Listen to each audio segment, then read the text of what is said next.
Welcome to Bovine Banter with the Penn State Extension Dairy Team. I'm Daniela Rowland, and I'm a dairy educator based in Franklin County, Pennsylvania. For our series on farm transitioning, joining us today is Tiffany Kline from Williamsburg, Pennsylvania.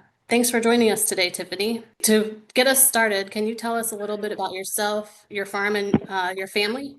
Sure. Thanks for having me. So we're located in Williamsburg, Pennsylvania, which is in Blair County.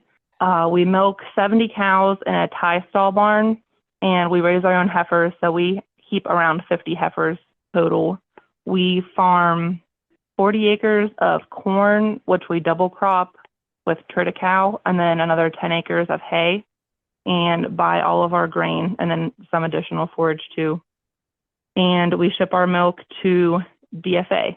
So my husband and I bought the farm from my dad 5 years ago, and we now have a 3.5-year-old son too. So what made you decide to take over the farm? Was it always in your plans? It was kind of always my plan. It was a little bit of a rocky road. I started working on the farm when I was about 12, and in high school, I was very confident in myself and told my dad that I was going to farm with him full time after I graduated, and he said no. He wanted me to go to college, so I went to Penn State. And starting out, I kind of figured that I would go to Penn State, get a degree, work somewhere in an ag-related field, and just help him on the farm part-time. And after 4 years of college, I decided that was not what I wanted to do. I just wanted to milk cows and work on the farm. So I graduated, and I worked for a couple of other dairy farms throughout. I worked at the Penn State Dairy, and every summer I worked at a different farm in our community just to get experience and see how people do things differently. And so after I graduated, I started working here full time, and it was I graduated in 2017, so 3 years I worked here for my dad full time before we bought the farm. Okay, good. That's good that you got that outside experience too. So then how did you start the conversation about the farm transition with your family? So this was also kind of not very straightforward, but I had been working on the side for another farmer who didn't have anybody to take over for him and was hoping that things might go somewhere with him. And he informed me one day, he's like, hey, you should look in another direction for what you want to do. And I did. I had bought cows starting, as a teenager on my way up. And so I had a small herd of my own.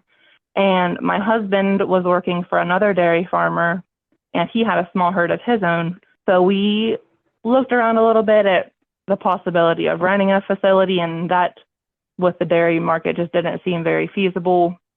And so what actually happened was a house near us with about 10 acres came up for sale. And I sat down with my dad and said, hey, I don't want to rent a house to live in anymore. So we're going to go buy this house and just have a little hobby farm. And he just looked at me and said, well, if you want to buy a farm, make me an offer. You can buy this farm. So that was a little bit unexpected, but I was thankful that it happened that way, I guess. So then what steps did your family take to prepare for the transition? So before we were ready to buy the farm, I had taken the Ag Biz Masters class with Ag Choice, and that was a really good tool to just help start some awkward conversations with the homework that we had as far as looking into the farm finances, because I had no clue about how much debt my dad had or anything. So I finished the Ag Biz Masters class before we started talking about buying the farm, and that had prepared me a little bit about what it took to get a loan and what a balance sheet was and what a business plan was. And so the first thing that we did was we called an accountant, and he came and sat down with us and just discussed, there's different ways to do things to avoid paying super high taxes if possible, and, different ways to break down farm equipment versus land versus cows. So he was super helpful. And then we talked to the loan officer and it was really helpful that I went through the Ag Biz Masters class, because that created, I guess, kind of a friendship, but we got to know some of the loan officers. So I called a loan officer up that I got to meet during the couple of years that I did that. And he was super nice and sat down with us and helped us explain what we needed to do. And it was kind of complicated because it was during COVID. So we didn't have a lot of in-person meetings. Our loan officer contacted the lawyers. We never met with them in person. He just got papers from them, sent them to us. And so that was one thing we didn't do that we wanted to, was talk to lawyers about, we talked about certain things like clauses if somebody dies or gets divorced, that we didn't really do what we should have with that probably, but that was one of the struggles with COVID, was that we didn't have all the resources that we would have liked probably. Was there anyone else that you consulted with throughout the process? No, there wasn't. My dad and I kind of kept it a secret from everybody. So I have 5 siblings and none of them are involved on the farm.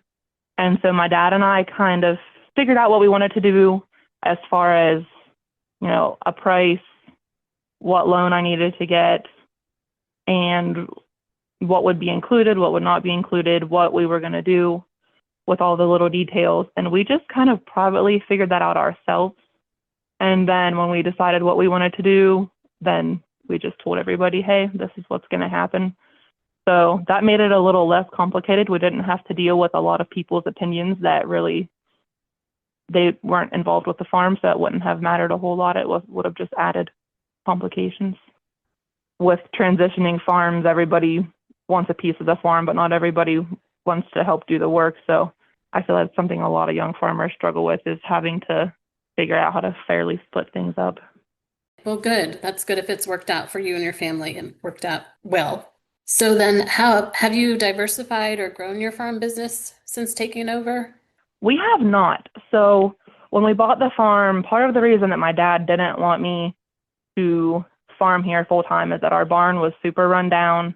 A lot of the buildings are run down. There's not much land. So when we bought the farm, the first thing we did was we took out a loan and we redid the inside of the barn. So we put new water lines in, new water bowls, new neck chains and everything. They were all shot, new stall dividers, and new pasture mats for the cows, because one thing that we really struggled with before was longevity of our cows and cow comfort, with the cows getting beat up on cement. So we put pasture mats in, and that helped a ton. And we also have been working a lot more with soil sampling, soil health, manure management, and trying to get the most yield from our land, because we don't have enough acres. We don't have as much ground as we should, but the land in our area is very competitive and there's not much opportunity to get more acreage. So we're just trying to be more efficient with what we have. Sure, that makes a lot of sense, and that's great that you're doing that. This isn't wasn't a question I had, but just along the lines of the cows, did you see an improvement when you made those barn improvements, like with the pasture mats? Oh yes, definitely we did. We used to have problems with cows getting stuck or getting abscesses on their legs or having to sell cows because they were hurt. And the pasture mats were a huge help with eliminating that problem. That's really good. So next question, what are some of the biggest challenges that you've faced since taking over the farm?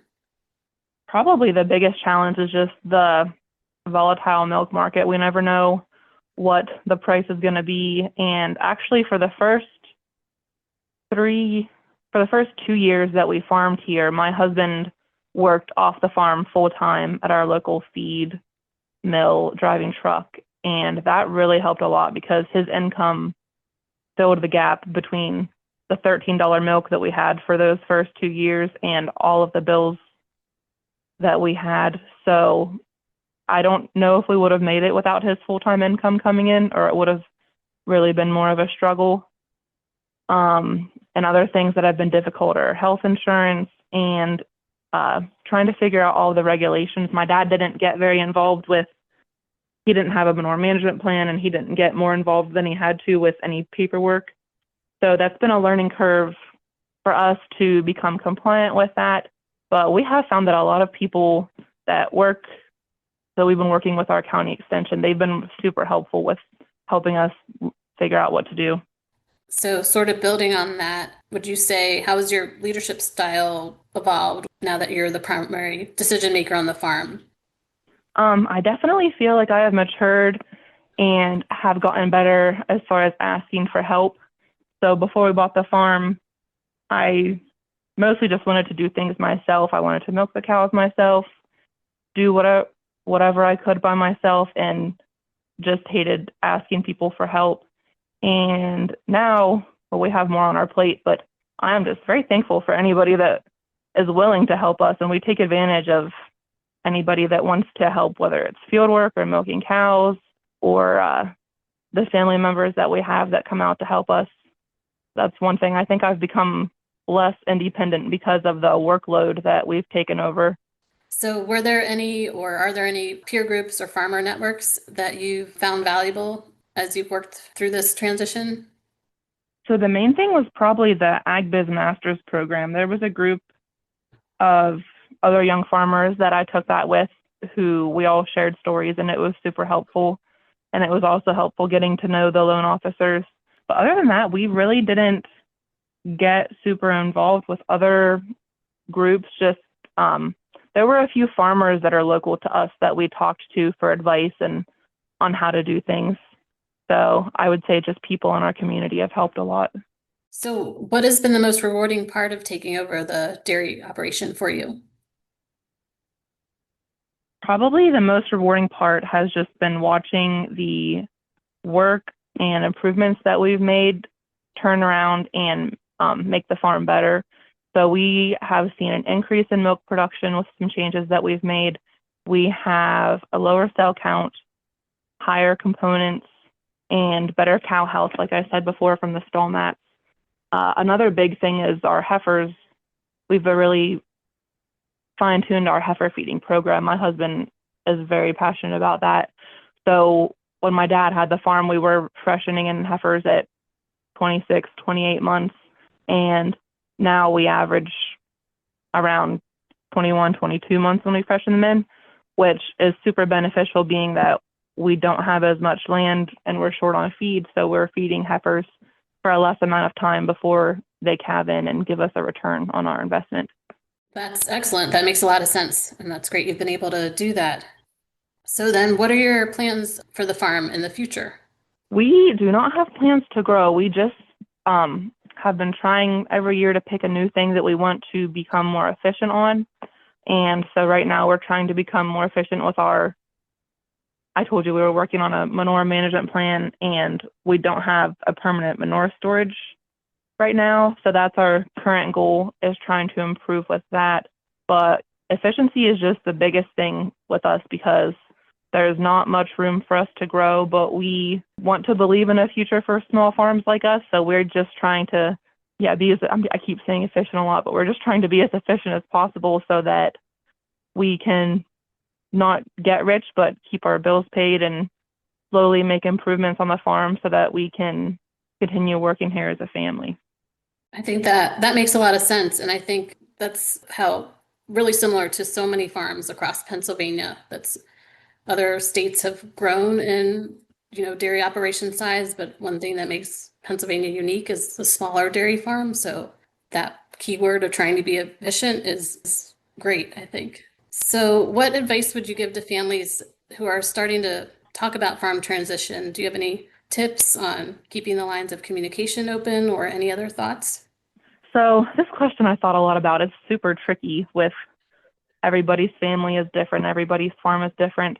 But I would say the one main thing to do is just ask questions. So if you don't know how much debt your farm has, ask your parents, or if you don't know what your parents' retirement goal is, my dad and we worked together for a long time, and I'm very blessed that my dad's a great guy and he would do anything to help anybody. And he was super, super great with all of this. He sold us the farm at a much younger age than most people probably would, just so that we would have a chance to improve things and keep the dairy herd going.